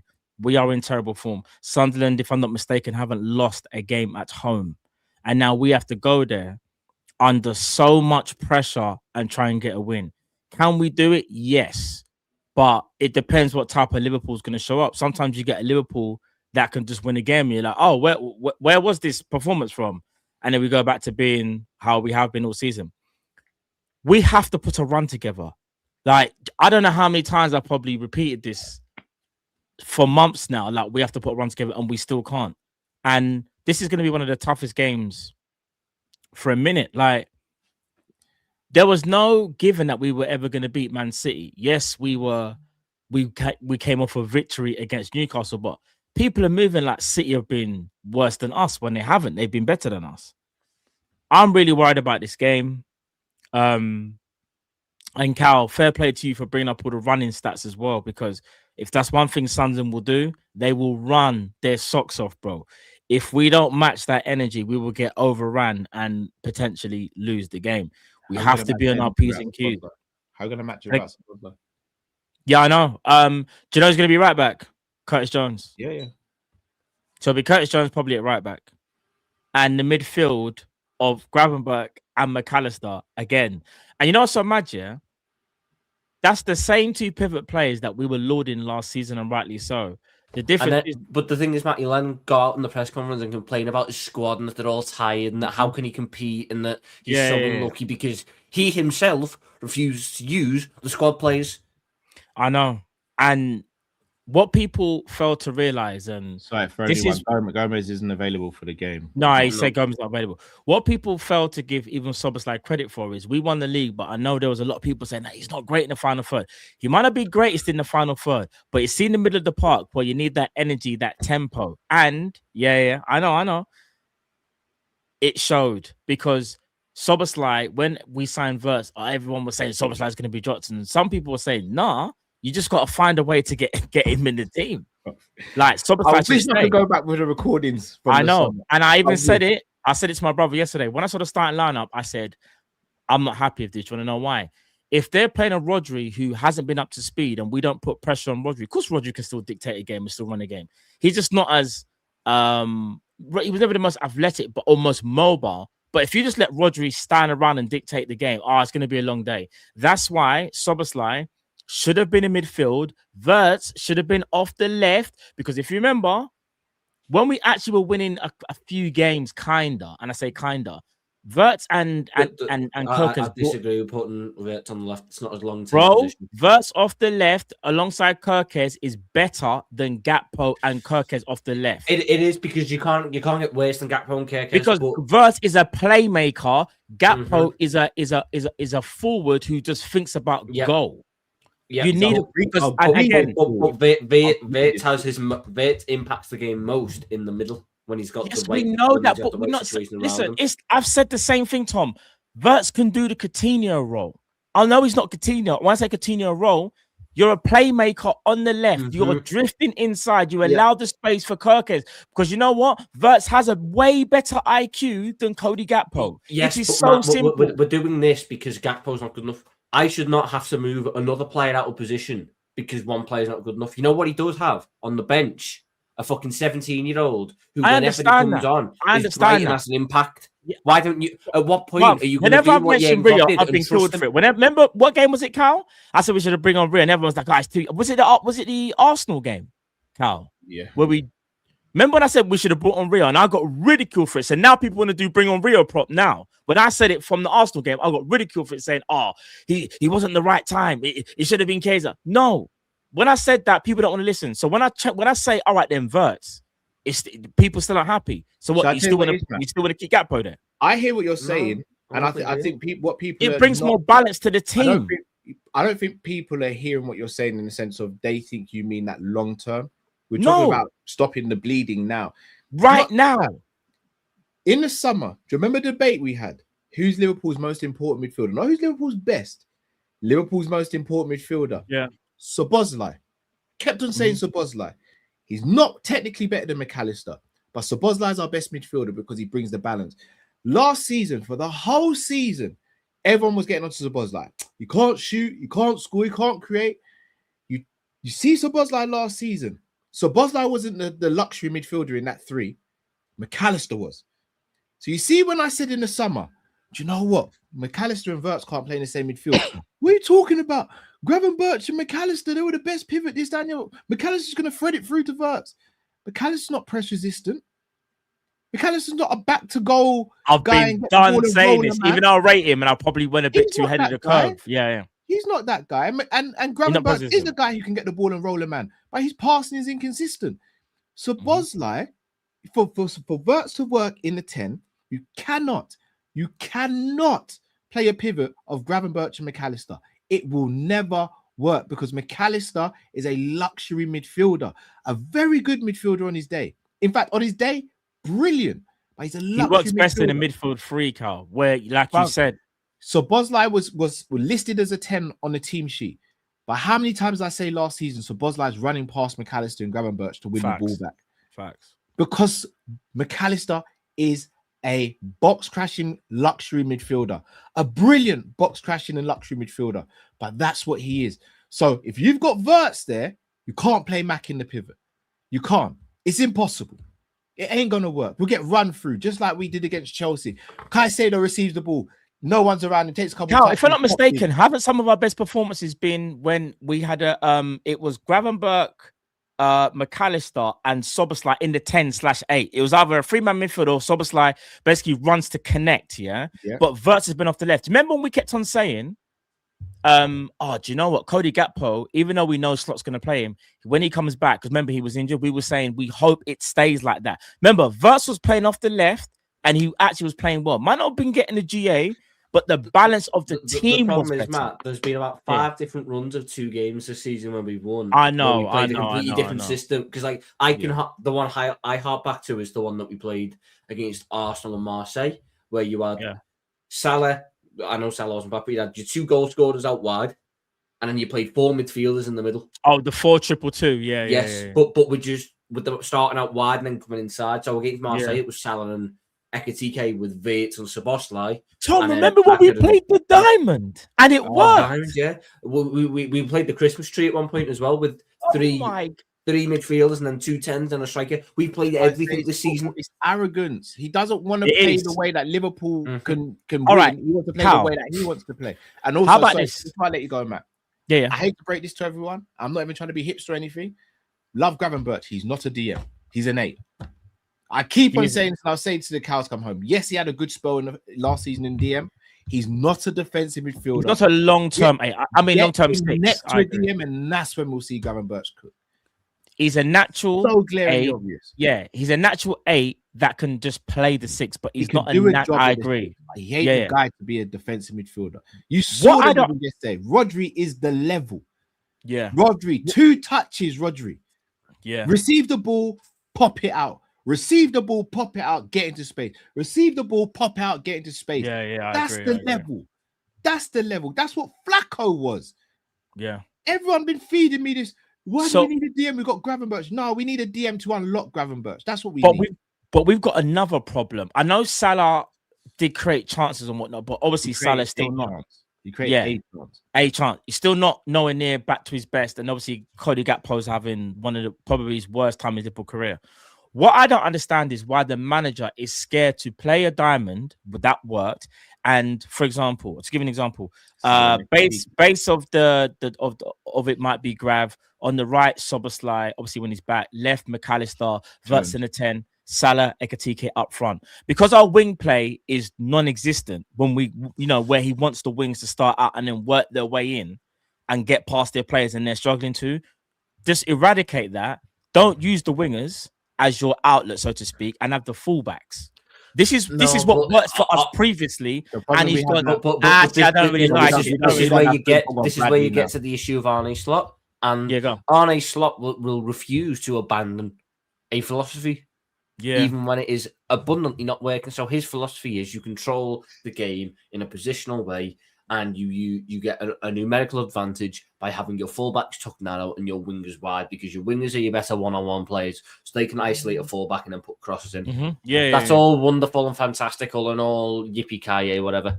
The fact of the matter is that philosophy dies when you look at the squad and when you look at the makeup of it.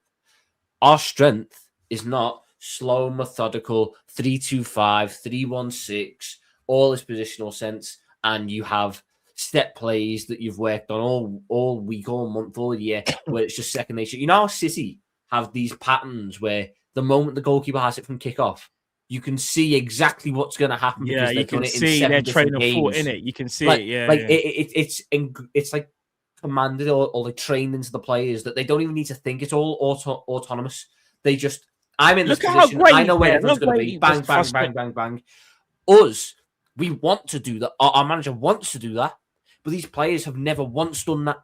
Jurgen Klopp's football was never, there was elements of it. There was elements of players will be in certain areas at points, but it wasn't a case of they are going to be here and then you're going to move to here and then you're going to move to here. Because if you do that, if you're not an elite manager like a Pep Guardiola who understands every tactical nuance of the game, you limit your team exponentially. There has to be an element of freedom. Do you know why I thought we were really good in the second half? Because we abandoned that stuff. We went to early Klopp football where it was, we're going to lump it long and we're going to swarm you. And then when we get it back, You just run. You just Tom, go we started wherever winning you the wanna go. second ball. Do you remember? So when Mhm. we were toothing it long and they were trying to obviously clear it, we were actually being smart, getting ready for the second ball. We were actually being proactive. The press was so much better, but there was Yeah. something as well in terms of the pressing. So I hate giving him credit because he's a little rat, but Bernardo Silva ran that game in the first half out of possession. The reason why Van Dijk kicked long so much is because one man in Bernardo Silva was consistently taking out three. Do you know who else options actually by balled out closing- in the first 45 minutes for them? O'Reilly. Couldn't because get near him. O'Reilly was making the inside run, but Bernardo Silva Yeah, off the ball O'Reilly so was good. pulling Gravenberch out to the wing, having two players to try and stop him. They even Soberslide was. When I say O'Reilly at one point, was marshalling the center and the left-sided half space. It was such a joke, and I was like, "Are we not gonna make an adaptation there? Are we not gonna try and find a solution? Are we just literally gonna let Rodri just pick us off with passes?" We did to a degree in the second half, but in the second half we did. My thing is what we had with the ball. First half we did. So when you're at Anfield and when you're playing against City, Jurgen Klopp kind of always knew that you're not gonna ticky-tacky your way through City and slow pass your way through City. There has to be an element of play to your strengths. That first half, if anyone wants to go back and watch it, watch when we tried to build up out the back. Watch Bernardo Silva. He consistently takes McAllister, Gravenberch, and the other centre-back out the game every single time because of how he arcs his runs and because he knows that certain players can't pass certain ways. So, but Man City could basically tell Marmoush and Semenyo, mark their fullbacks. Haaland has to stand close to Van Dijk just in case we want to do the same things we've done at the Etihad. Don't worry though, Bernardo will cover the rest. That's us with Soboslai effectively when we don't have the ball. We tell players to mark things and Soboslai has to cover all the rest. When we don't have that, we have to revert pressing. He didn't do that in the first half. He did it in the second half until we scored. And then once we scored, he went back into a low block. I stand by this. What should have happened the moment we score is you up the tempo again. Because they then need to start putting players forward. That game was do or die for the league for them. If they went 9 points behind, they weren't winning that league title at this point. So they had to go out and win that game. So the moment we're 1-0 up and they're starting to push Ait Noli even further on. They're starting to push Mateus Nunes even further on. You know what you're doing when you're getting that ball? You're actually not even dropping into a low block like that. You're almost telling Mo and Ekitike, let's cheat a bit. Let's stay a bit further up. We'll defend 9 on 9. They're going to have to leave Gahey in that back so they can't pen us in as much. But they have to leave 3 players back all the time. But when we win the ball, because all that was happening was we were winning the ball, booting it long, and everyone else just camped on our box, sticking our hands. If you've left Ekitike and Mo up top, Mo could hold off anyone on his day. Mo is incredibly strong and can hold anyone off. Ekitike is tall and can win some knock-ons. You're then goading Man City into going, do you want to do 2v2 for the next 10 minutes every time you lose the ball against Mo and Ekitike? Or are you then going to limit yourself going forwards by holding more players back and then we can get control of the game that way? The fact is he went the complete wrong way about it, held everyone back, invited so much pressure on a defence that can't handle it, as we've seen multiple times this season against multiple different types of opposition. We concede, and it was just a spiral from there. That's on the manager. These players are these players. But that there is on the manager. That is a thing that the manager is directly responsible for. When you go back to how we played against Manchester City in 22-23, the Jurgen Klopp bad season, how did he play Mo Salah that game when it was tight, when it was edgy, when it was nervy? Salah stayed up there as your outlet and could hold anything off, could hold it up, could link up play, and he had his wingers busting the gut to get up. And a part of that is fitness. Why are we so unfit? Why are we so unfit? Why are my players blowing out their arms? I think that's more mental, Tom, than actually physical. I disagree. I disagree. I think the players just don't believe in it so much to the level where the fight is not there. I disagree, Husam, because there's games where we're winning and they're still blowing out their arse. Hugo Ekitike and Florian Wirtz still cannot do much beyond the 75th minute in football matches. They're so tired. They're lethargic. It's like Arne Slot uses pre-season to get players up to a level of fitness and then just abandons it and just says, all we're going to do now is just maintain level. Do you know what? Jurgen Klopp's players, the ones that come in from Germany, from Spain, from France, from Italy, from whatever, they'd come in. They might need a bit of time out the team at first because they can't handle the intensity. But when they came in, they ran for 90 minutes. They ran for 120 minutes. They had the energy and the reserves to keep going and going and going. Our team now is blowing out its arse with 15 minutes, 10 minutes left in every single game. That could be a mental thing, but I look more at the individual fitness there. It's new signings who have not yet adapted to play 90 minutes of Premier League football. The only guys that can last a full 90 minutes are players who played in the Premier League before this season. Yeah, because Karkes can, but he takes him off when he, you know what I mean? Yep. I don't understand that. Frimpong can't last 90 minutes. Wirtz can't last 90 minutes. Ekitike can't last 90 minutes. Isak couldn't last 90 minutes, but he didn't have a preseason type thing. Karkes can. But that's where we're at. These play, and then it starts to seep into the other players who then are forced to play 90 minutes every single game because the other guys have to come off. They're not up to fitness. I've got to take them off. So Make, who should never really be playing 2 90s in a full week, has to do 3 90s in a week because we can't take anyone else off. Guys like Jones, and who are ready and able and willing to run, they don't get the minutes. But Make, who needs to be at good levels of fitness and good energy levels to have as much of an impact on the game, gets taken out every time. Mo's 34. He can last every game, but at some point you've got to take him off to protect him from himself. But he never does that.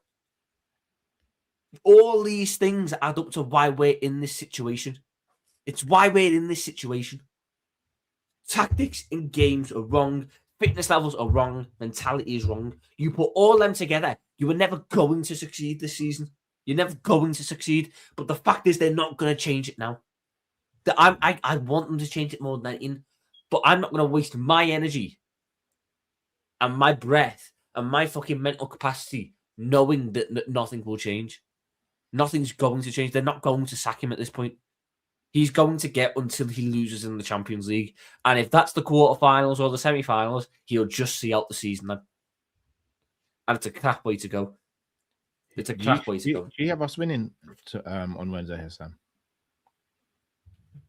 You think we draw? I don't know, man. I'm tired. It's like it's becoming a chore to watch Liverpool. Facts. Yeah. It's been a chore Stadium for a Light while. is going to be... It's been a chore for a while. Bro, Stadium of Light is going to be a stadium of darkness for us. They haven't lost there. I probably enjoy hate watching more than like watching my own club at this moment. It's just so Husam, do you remember when Carrick, I think Carrick must have managed 2 games, and me and you both said Man United play better attacking football than Liverpool. Do you remember we both said that? No. And that's the truth. They play better by the way, attacking. even with Amram, they're more entertaining. Yeah, they're more and don't get me wrong, again, they don't face as many low blocks as we do, but even like Michael Carrick has got them, like he's installed a philosophy for Man United. He's given them a platform. Whether that continues a lot for however long, we don't know. But they look way more impressive just from the manager making tweaks that the other manager just refused to do. Even just a formation change. The joy of being a Liverpool fan and relying on players that he knows that were good. For example, Kobe Mino. Like, for all the criticism that Kobe Mino has had under Amram and whatnot, look at Mino. Did you get what I'm saying? The joy of it's crazy. Liverpool is gone. Like the joy, it's crazy. The happiness, because the football's shit. We The don't. fear look factor's good. gone. The fear factor's gone. Where's the fear of playing a Liverpool team? Oh, there is. What teams are coming to play us and are worried about the game they're gonna have to play? They're worried about being bullied off the pitch. So we walk the most, I think, in the Premier League. I believe. Yeah, we do. Yeah, I went through the stats. We walk no, but even adding to what you said, Carl, earlier on, I think statistically as well, like literally, we yeah, walked you're the right. most. There was a stat that came up earlier on in the season that we walked the most. Probably exactly the same. Matt, you'll get this reference. We're Tony Ferguson. We used to be the team that everyone was like, oh not Liverpool today, man. Yeah. Now it was like, yeah, they used to be the guy. They've still got the name, but they're not that person anymore. We're Tony Yeah, Ferguson. it's just the name now, isn't it? It's just the name. Yeah, we're Tony Ferguson. It's dark. We're Khabib after retirement. No, Khabib's still got aura. Do you think we might be Connor as well? Nah. Just bare talking. No, we don't even do that. No, One what of the the- manager does. We're Tony Ferguson.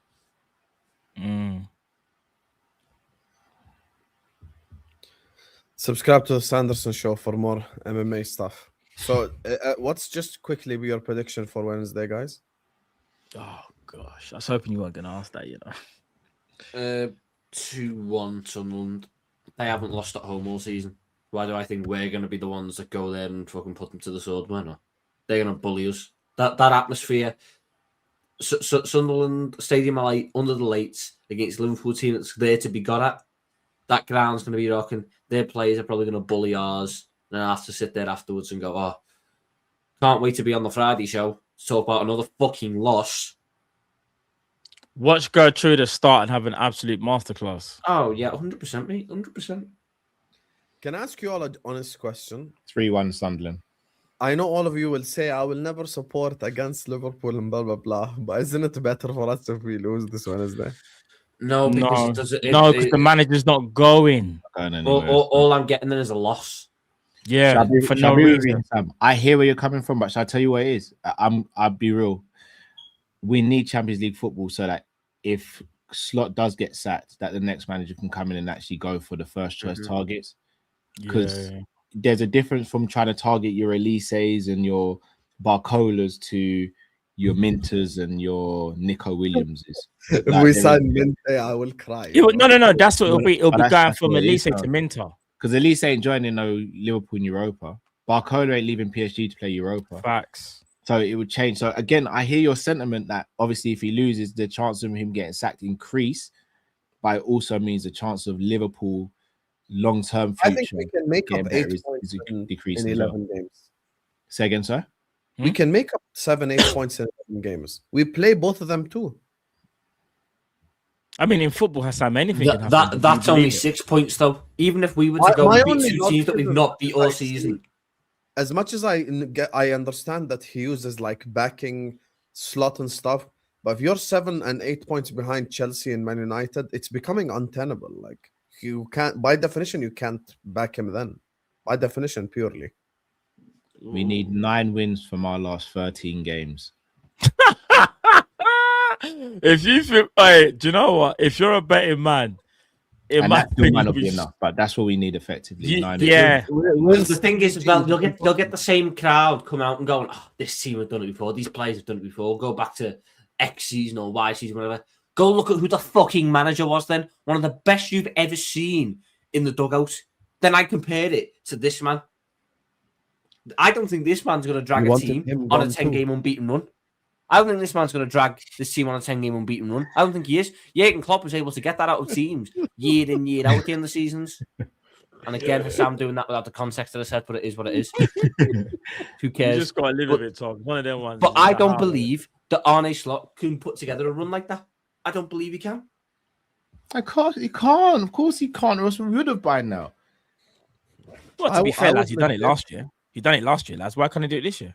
He didn't do it last year. We lost. No, but all jokes aside, no, wait. We failed to win any of the Why is 4 there? games. when this Wait, season- wait. Let me ask you a serious question. Everyone doubts the manager or the coach because of what he's doing. How do you not know that he's going to turn it around? How do you not know that? Because I've had right. How many games Liverpool played this season? I'm just asking questions. You want to know something? I'll be honest with You you. won the league. You want to know what I'm worried about for this Wednesday? This guy, every time it seems like he's on the verge of getting sacked, he gets a result. Are you Watch guys us aware of batter this, right? Sunderland 6-0. It's- right. Honestly, I swear I'm not even taking the piss. You guys know when I'm taking the piss when I'm being honest. Bro, it would not shock me if he like beats Sunderland and Brighton. It would not If I'm shock not- me. So hold on. We've only won 6 games out of 20. Yeah. In the lot, it's Matt, In our last 20 since- in our last since 20 games, we've only won September- 6. Since September in the Mhm. league, we have won 6 matches. But to be fair, Carl, because he's won the league, do you think he could turn it around because the mentality and Sam, when you wrapping up the show, bro? No. The thing is, Do you Matt, know- I've seen us play 36 games this season. That's all the evidence I need to go. there they're must be not some putting slot inners together that any still run. believe. There must be some slot inners that still believe, though. This is what I'm trying to say, bro. You see how I sound Honestly, mad? the slot inners operate on a mental basis of I can't sack a manager who won a league title. That's all they operate on. They ignore any context, they ignore any situation, they ignore any evidence, and just go, "He won me a league title. I can't sack him." Liverpool aren't a sacking club. He Do you wanna can't be a know why crap Liverpool manager aren't a because he won sacking the club? league. Do you want to know why Liverpool aren't a sacking club? Because for the majority of the time, when they didn't sack their managers were fucking good. Why would you sack Bill Shankly? Why would you sack Bob Pease? Sorry, Why would headphone you sack users. Kenny Dalglish? Why would you sack these managers that are winning Champions Leagues and Premier Leagues year in, year out? First Division titles, FA Cup year in, year out. They're winning them year in, year out. You don't sack them. You want to know what we do when we have crap managers? You want to know what we do when we have crap managers? We sack them. We sack Rodgers. We That's sack Liverpool Hodgson. Football Club, you know. When we have the crap managers, we sack them. Now, guys, I don't think you've deeped what I've actually said. We've had 6 wins in 6 months. Matt, I've been We're saying on a this. win a month, mate. We're on a win a month. Hey, We're when on you a when you diet, just mate. like, We're only allowed I'll one leave win a you month. with this. I'll leave you with this stat before I do supers and end because I know you guys got to go as well, bro. These last 20 games for Arne Slot, he has a worse win record than Roy Hodgson 20 games as Liverpool manager. Yesterday on Husam, I don't know if you watched all of our post-match show. I did. said Slot has been worse than Hodgson. We've given all the context. He's been After I worse. got cooked by after I got cooked by Hamza, I laid down on my bed and I watched trash TV for 2 hours. Every single garbage show I can think of. I watched 90 Day Fiance fights. And I was just watching random compilations. They don't want Alonso anymore. Tom, also let me be delusional. Bring back Klopp. Guys, by the way, we have 1.3k people in the building. Please close the live chat and hit the like button right now. And subscribe to the channel if you're ready to do so. Every single one of you, please like, subscribe, all that good stuff. Let's get to 500 likes. I mean, all the pain we've been through, at least get us to 500 likes through the pain. You frauds. Been getting cooked week in, week out on these shows as well. 3-2 Sunderland late set piece goal under the lights. Oh, yeah, Only because because you Liverpool were can't scoring lose in a too. normal way. They have to heartbreak you.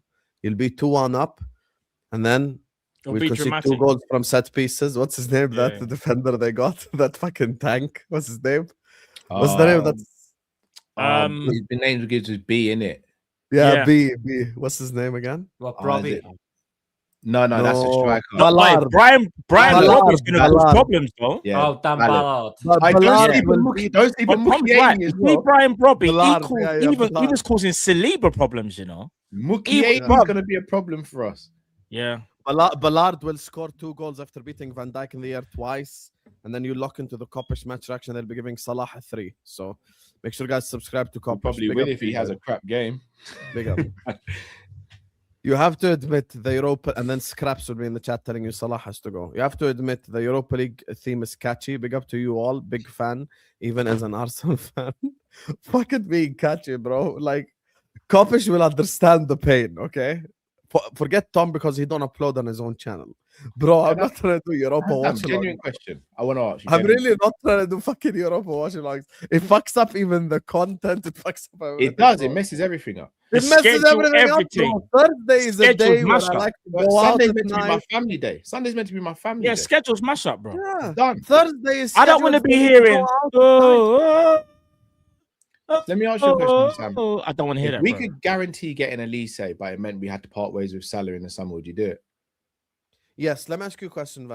If we could part ways with Van Dijk and get Bastoni, would you do it? No. There you are then. So you No, do see the no. difference between me and you? No, You're a Can I fraud ex- and I'm... Oh, no. Can I explain? No, you can't explain. Big up to Bharat who says, can't believe I'm saying this, but Little Tom is bang on spot on of an analysis of slot ball and club ball along with the first half and the second half performances against City. Agree with a lot of what he's been saying. Yeah, I mean everyone on this panel is spot on. Okay, we all agree 85% of the reason of why we're here is Arne Slot, 90% even. He has fucked us from the start of the season. He's fucked this team up mentally. He's fucked the players up. No one is in a position to succeed. The only thing with my rant earlier on in the video is let's not just point out the same players every stream. Gravenberg was fucking awful. Every day, McAllister. Gravenberg was shit yesterday. You get me? That's what I'm saying. Like, Kirkas, I spent probably the last 2 months defending Kirkas every week, bro. People are, oh, Kirkas is brain dead. Kirkas is dumb. Bro, Kirkas is a good player. There's a reason why he was PFA team of the season left back. I know. Oh, Kirkas is shit. Why is Kirkas shit? Kirkas is a good player, bro. Playing 2 spent 34-year-olds plus. Who's GC? I think he means Gakpo. Means we're playing. Yeah, free I think shots he's every pretty match. Gakpo. Yeah. Yeah, but Callum won't replace him with Bastoni. Big up to you, Red Back Spider. Oh, By the way, this guy's from Tasmania. Big up to you. Big up to Shy Boy. Says Slot still perfecting the Do you think Bastoni's better than Virgil right now? Say that again, Cal? No, Sam. Do you I think think he's better than Virgil right now. I think a lot of defenders are better than Virgil right now because he's been shit from the start of the season. Anyway, would you like one last fun stat to I end know the you stream know on? his perfume, Callum. I apologize. Would you like one last fun stat to end the stream on, people? What? Yesterday was Arne Slot's 5th loss at Anfield in his Liverpool career. Jurgen Klopp lost 6 and 146 when there was fans in the stadium.